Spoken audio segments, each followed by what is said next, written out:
अस्सलाम वालेकुम नाजरीन। आज तारीख 15 जनवरी है। मैं हूं आपका मेजबान नदीम अकरम और हाजिर हूं सुबह सुबह की 16 बड़ी खबरों के साथ। नाजरीन, आज की खबरें न सिर्फ आपकी जानकारी बढ़ाएंगी बल्कि आपको दुनिया भर में हो रही अहम जानकारी और तब्दीलियों से भी वाकिफ कराएंगी।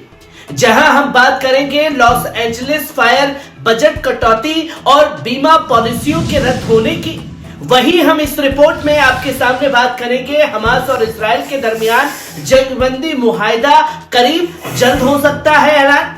वहीं हम इस रिपोर्ट में बात करेंगे कैलिफोर्निया फायर पीड़ितों के लिए बाइडेन ने $770 की मदद का ऐलान किया है। वहीं हम इसमें बात करेंगे सऊदी कैबिनेट के ऐलान की, जहां सीरिया की मदद और इजरायली हमलों की मुखालफत की है। वहीं हम इस रिपोर्ट में बात करेंगे गजा में इजरायली फौज के 24 घंटे में 4 बड़े हमले, जिसमें 61 लोग शहीद हो चुके हैं। नाज़रीन, जब जुल्म और सितम अपनी हद पार कर जाए तो इंसाफ की आवाज बुलंद करना हर शख्स का फर्ज बन जाता है। आज पूरी दुनिया गजा की तरफ देख रही है, जहां मजलूम फलस्तीनी अपनी सरजमीन और वजूद की लड़ाई लड़ रहे हैं। इस जंग के बीच एक सवाल उठता है, क्या इस्लामी ममालिक मिलकर जुल्म के इस तूफान को रोकने में अपनी ताकत और इत्तेहाद का सबूत देंगे? क्या ये वे दिन है जब इस्लामी दुनिया अपनी जिम्मेदारी निभाएगी, मजलूमों के साथ खड़ी होगी? आपको क्या लगता है? कमेंट बॉक्स में ज्यादा से ज्यादा करके इस बारे में बताएं। वहीं आप पहली खबर अपनी स्क्रीन पर देख सकते हैं, जहां फायर डिपार्टमेंट का बजट कटौती।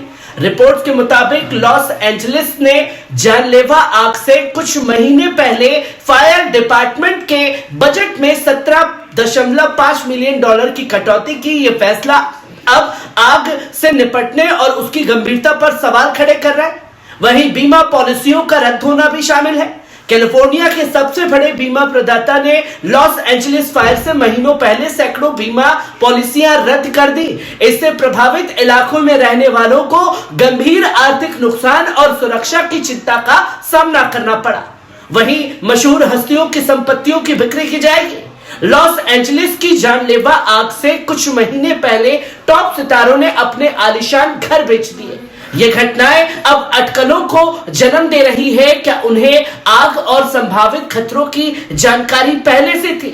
लॉस एंजलिस की ये घटनाएं प्रशासनिक फैसलों और मौजूदा हालात पर गहरी छानबीन की मांग कर रही है। वहीं आप दूसरी खबर अपनी स्क्रीन पर देख सकते हैं, ईरान का बड़ा कदम। ईरान की स्पेस एजेंसी ने अपने पहले बड़े लूनर प्रोजेक्ट के लॉन्च के ऐलान किया है।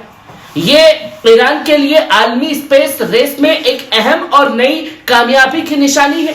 इस प्रोजेक्ट से ईरान ने दिखा दिया है कि वे स्पेस टेक्नोलॉजी में तरक्की की राह पर तेजी से आगे बढ़ रहा है। और इस इनकलाबी कदम के बाद ईरान का नाम उन ममालिक की फहरिस्त में शुमार हो जाएगा जो चांद पर खोज और रिसर्च के लिए अपने मिशन भेज रहे हैं। वहीं आप तीसरी खबर अपनी स्क्रीन पर देख सकते हैं, हमास और इजराइल के दरमियान जंगबंदी मुआहिदा करीब है। वॉल स्ट्रीट जर्नल की रिपोर्ट के मुताबिक गजा में हमास और इजराइल के दरमियान जंगबंदी मुआहिदे पर आखिरी बातचीत जारी है। यह बताया जा रहा है कि इस मुआहिदे का ऐलान आज किसी भी वक्त किया जा सकता है। यह जंगबंदी मुआहिदा गजा में लंबे अरसे से जारी जंग और इंसानी तबाही को रोकने के लिए एक अहम कदम होगा। आलमी सतह पर इस डील का गहरा असर पड़ सकता है और इलाकाई सियासत में नया मोड़ भी ला सकता है। वहीं आप चौथी खबर अपनी स्क्रीन पर देख सकते हैं, कैलिफोर्निया फायर पीड़ितों के लिए बाइडेन का ऐलान, $770 की मदद देने का ऐलान। अमेरिकी सदर जो बाइडेन ने कैलिफोर्निया फायर के पीड़ितों के लिए 770 की एक मुश्त मदद का ऐलान किया है। यह मदद पीड़ितों को तंबू खरीदने के लिए दी जाएगी ताकि वे अस्थायी तौर पर सिर छुपाने का इंतजाम कर सके। कैलिफोर्निया फायर में अब तक भारी तबाही हुई है, जिसमें दर्जनों लोगों की जान चली गई है और हजारों घर तबाह हो चुके हैं। बाइडेन का यह कदम पीड़ित परिवारों को तत्काल राहत देने की एक बड़ी कोशिश है। वहीं आप पांचवी खबर अपनी स्क्रीन पर देख सकते हैं, इजराइल के खिलाफ साउथ अफ्रीका के केस में क्यूबा ने इंटरनेशनल कोर्ट में शामिल होने की अपील की है। आधिकारिक तौर पर साउथ अफ्रीका के साथ इंटरनेशनल कोर्ट ऑफ जस्टिस में इजराइल के खिलाफ दायर नस्ल कुशी केस में शामिल होने की एक बड़ी अपील भी की है। यह कदम फलस्तीनी अवाम के हक में अंतर्राष्ट्रीय समर्थनों को मजबूत करने और इजराइल के इंसानी हुकूक की खिलाफ वर्जियों को उजागर करने के लिए भी अहम माना जा रहा है। वहीं आप छठी खबर अपनी स्क्रीन पर देख सकते हैं। सऊदी कैबिनेट का बड़ा फैसला, जहां सीरिया की मदद और इजरायली हमलों की मुखालफत की गई है। सऊदी अरब के बादशाह शाह सलमान बिन अब्दुल अजीज की सदारत में सऊदी कैबिनेट की एक बड़ी बैठक हुई, जिसमें आलमी और इलाकाई हालत पर बातचीत भी की गई। कैबिनेट ने सऊदी अरब में आयोजित सीरिया पर अंतर्राष्ट्रीय मंत्री स्तरीय बैठकों की सराहना की, जिसमें सीरियाई अवाम को इंसानी और माली मदद पहुंचाने और एक स्वतंत्र, महफूज और आतंकवाद से मुक्त सीरिया के निर्माण पर जोर दिया गया। कैबिनेट ने आलमी बिरादरी से इजराइल की लगातार अंतर्राष्ट्रीय कानूनों और उसूलों की खिलाफ वर्जियों को रोकने के लिए जिम्मेदारी निभाने की मांग की है। साथ ही मुल्कों की संप्रभुता और सीमाओं का सम्मान करने की भी अपील की है, ताकि इलाकाई अमन और सलामती की राह में रुकावटें दूर की जा सके। वहीं आप सातवीं खबर अपनी स्क्रीन पर देख सकते हैं। सीरिया में फलूल ए असद के हमले। सीरिया के दारुल अमन में इंतजामिया ने आज ऐलान किया कि फलूल ए असद नामी गुट ने लजाकिया के पास करदा के रिफ्ट में सिक्योरिटी फोर्सेस पर हमला किया, जिसमें 2 अफसर शहीद हो गए और 7 को बंधक बना लिया गया।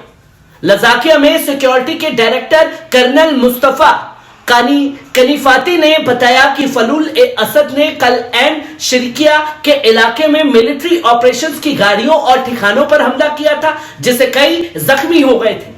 आज सुबह एक रूटीन गश्त के दौरान करदा के रिफ्ट में इसी गुट ने हमला किया, जिसमें 2 अफसर शहीद हुए और कई जख्मी हुए। इसके अलावा 7 सिक्योरिटी अफसरों को बंधक बना लिया गया और वीडियो के जरिए उनकी हत्या की धमकी भी दी गई। वहीं आप 8वीं खबर अपनी स्क्रीन पर देख सकते हैं। ब्लिंकन का बड़ा बयान दोस्तों। अमेरिकी वजीर खारजा एंथनी ब्लिंकन ने कहा है कि हमास ने आखिरकार समझ लिया कि कैदी तबादले का मुआहदा जरूरी है। उन्होंने कहा कि गजा डील कैदियों की वापसी और इंसानी हालात में सुधार को यकीनी बनाएगी।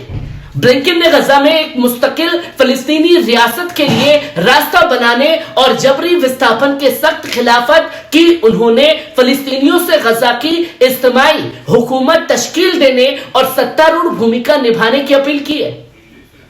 ब्लिंकन ने गजा में तामीर-ए-नौ के लिए एक प्लान पेश किया, जो फलस्तीनी अथॉरिटी को गजा की इंतजामी जिम्मेदारियों में शामिल करेगा। इसके तहत अमेरिका गजा में सिक्योरिटी फोर्सेस की ट्रेनिंग और तैयारी के लिए एक इनिशिएटिव शुरू करेगा। कतरी वजारत खारजा ने मुआहदे की तफसीलात पर अहम पेशरफ्ता की तस्दीक की। यह डील गजा में जारी जंग और इंसानी हालात पर बड़ा असर भी डाल सकती है। वहीं आप 9वीं खबर अपनी स्क्रीन पर देख सकते हैं। बाइडेन इंतजामिया की तालिबान से कैदी तबादले की कोशिश हो रही है दोस्तों। अमेरिकी सदर जो बाइडेन के इंतजामिया के आखिरी दिनों में तालिबान के साथ कैदी तबादले की खबरें सामने आई हैं। बताया जा रहा है कि अमेरिका गुआंतानामो में कैद ओसामा बिन लादेन के साबिक मददगार को रिहा करने के बदले 3 अमेरिकी कैदियों की रिहाई चाहता है। मुआहदे की तफसीलात सूत्रों के मुताबिक अमेरिकी इंतजामिया रायन कर्बिट, जॉर्ज लेजिमेन और महमूद शाह हबीबी नामी 3 अमेरिकी कैदियों की रिहाई की मांग कर रहा है, जो इस वक्त तालिबान की कैद में है। बदले में आखिरी अफगानी कैदी को गुआंतानामो जेल से रिहा करने की भी पेशकश की गई है। वहीं आप 10वीं खबर अपनी स्क्रीन पर देख सकते हैं। इस्लामाबाद में लड़कियों की तालीम पर बड़ा सम्मेलन। पाकिस्तान की दारुल हुकूमत इस्लामाबाद से गुज़िश्ता जुम्मा से शुरू हुआ लड़कियों की तालीम मुस्लिम समाजों में चैलेंजेस और मौके पर मुनक्किद 3 रोजा कॉन्फ्रेंस रविवार को इंतखाम किए गए, जिसमें इस कॉन्फ्रेंस का एहतमाम पाकिस्तानी हुकूमत के आलमी मुस्लिम लीग तंजीम के ताउन से किया गया। इस्लामी डेलीगेशंस इस कॉन्फ्रेंस में Islamabad delegations for girls education का ऐलान किया गया। इसका मकसद आलमी मुस्लिम समाजों में लड़कियों के लिए तालीमी मौकों को बढ़ावा देना है। इसके अहम पहलुओं में शामिल है लड़कियों की तालीम की अहमियत पर जागरूकता को बढ़ाना, मुस्लिम ममालिक को तालीमी पॉलिसीज को सपोर्ट करने के लिए वाबस्ता करना, इस मामले पर रोशनी डालने के लिए एक आलमी दिन मुकर्रर करना, वहीं तालीमी प्रोग्राम्स को अमली जामा पहनाने के लिए आलमी प्लेटफॉर्म्स की तश्कील करना है। वहीं आप 11वीं खबर अपनी स्क्रीन पर देख सकते हैं। इंटरनेशनल क्रिमिनल कोर्ट के प्रोसिक्यूटर का बयान।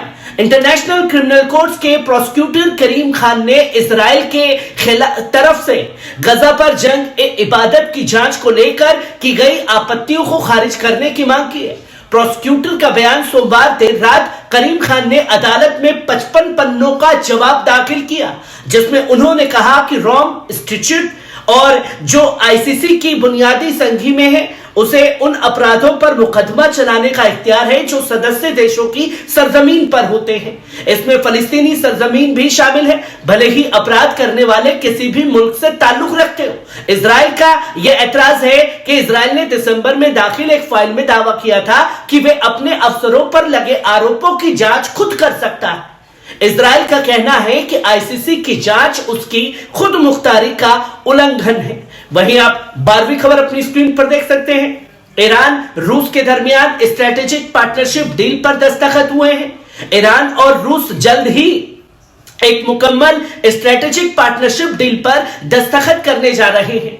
यह मुआहिदा किसी तीसरे मुल्क के खिलाफ नहीं होगा, बल्कि दोनों ममालिक की सलामती और ताउन को मजबूत करेगा। रूसी वजीर खारजा सरगोई लावरोव ने मंगलवार को इरना को यह साफ तौर पर बताया कि अहम मुआहिदा ईरानी सदर मसूद पेजाशकिन की मास्को दौरे के दौरान जुमे के रोज साइन किया जाएगा। लावरोव ने बताया कि यह मुआहिदा किसी मुल्क को नुकसान पहुंचाने के लिए नहीं है, बल्कि इसमें दोनों मुल्कों के दरमियान बढ़ते ताउन को तेज करने पर जोर दिया गया है। उन्होंने इसे एक तामीरी और मुस्बत दस्तावेज करार दिया है। वहीं आप 13वीं खबर अपनी स्क्रीन पर देख सकते हैं। रूसी सलाहकार का दावा। रूसी सदर व्लादिमीर पुतिन ने मशीर निल्कोई ने मंगलवार को एक इंटरव्यू में बयान दिया कि यूक्रेन 2025 तक एक मुल्क के तौर पर वजूद खो सकता है। यह बयान रूसी अखबार को दिए गए इंटरव्यू में सामने आया है, जहां पेट्रोशेव ने यह बयान यूक्रेन रूस तनाजे के दौरान एक गंभीर चेतावनी के तौर पर देखा जा रहा है। वहीं आप 4वीं खबर अपनी स्क्रीन पर देख सकते हैं। अमेरिका का बड़ा कदम, चीनी स्मार्ट कारों पर पाबंदियों का ऐलान कर दिया गया। अमेरिका ने मंगलवार को एक नया कानून पास किया, जिसके तहत अमेरिकी बाजार में चीनी टेक्नोलॉजी वाली स्मार्ट कारों को बैन किया गया है। यह फैसला चीन से आने वाले सॉफ्टवेयर और हार्डवेयर को राष्ट्रीय सुरक्षा के लिए खतरा मानते हुए लिया गया है।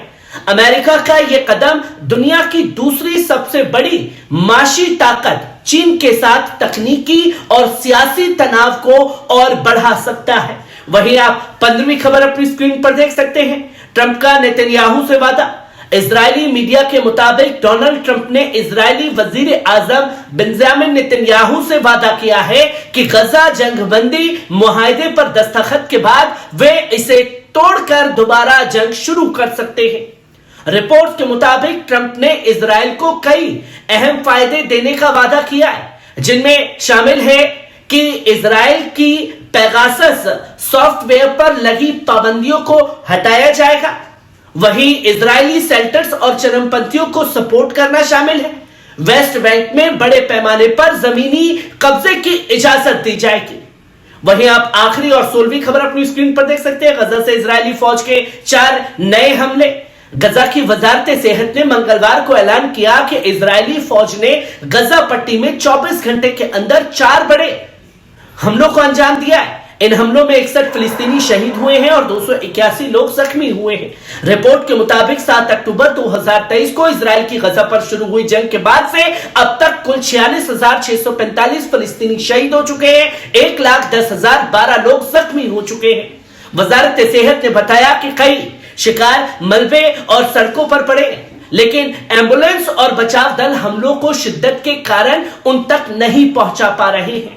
ये जंग अपने 466वें दिन में दाखिल हो चुकी है और इंसानी तबाही लगातार जारी है, जिसकी तस्वीर नाज़रीन आप लोगों के सामने है।